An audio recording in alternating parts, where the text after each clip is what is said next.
ബുദ്ധിമുട്ട്. Just 1 second.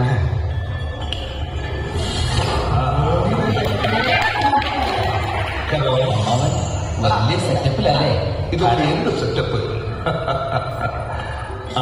ഗൾഫിലേക്ക് എനിക്കൊരു വിസ വന്നിട്ടുണ്ട്. ശിഷ്ടകാലം ഞാൻ അവിടെ ആയിരിക്കും. അവരുടെ കഷ്ടകാലം.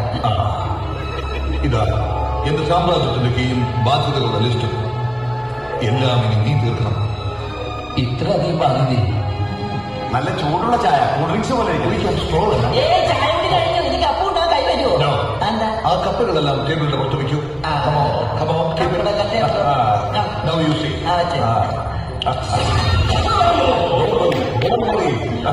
ഈ കപ്പുകളെല്ലാം യന്ത്രം തന്നെ കഴുകി വെക്കും? ഇല്ല, ഗസ്റ്റുകളെല്ലാം പോയതിനു ശേഷം ഈ മൂടി തുറന്ന് ഞാൻ തന്നെ കഴുകി വെക്കും. അങ്ങനെ എന്തെല്ലാം കാണാൻ കിടക്കുന്നു. Come on come on come on get up.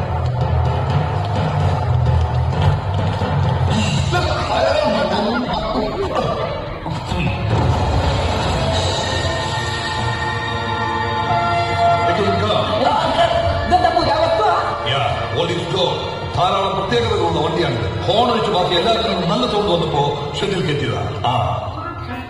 സീറ്റിന്റെ അടിയിൽ തൊഴ. അത് ഞാൻ തൊഴാം. അതെന്തിനാ?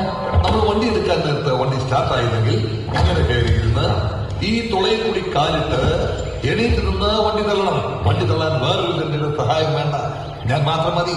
നോക്കിയോ,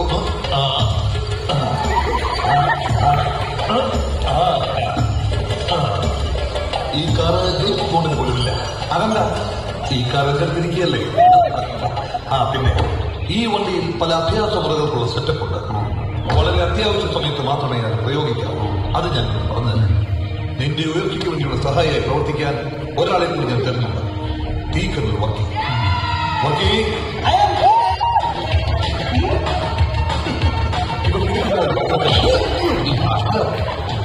എന്നെ കുറിച്ച് മാത്രം സായാഹ്ന പത്രത്തിൽ എഴുതി ഇവൻ തന്നെ പ്രശസ്തനാക്കും. നീ ഇയാളെ കൂടെ ഏറ്റുവരും. പിന്നെ ഇതിനൊക്കെ പ്രത്യുപകാരമായി നീ എനിക്ക് ഗൾഫിലേക്ക് ഒരു ടിക്കറ്റ് മാത്രം എടുത്തു തന്നാൽ മതി. Ticket charge only 22,000 baht.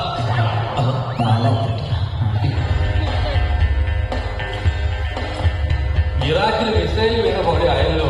വീടിന്റെ ആധാരം പണയം വെച്ചതും കരഞ്ചന്ദ് ഗൾഫിൽ പോയതും ഓഫീസിന്റെ പണി തുടങ്ങിയതും എല്ലാം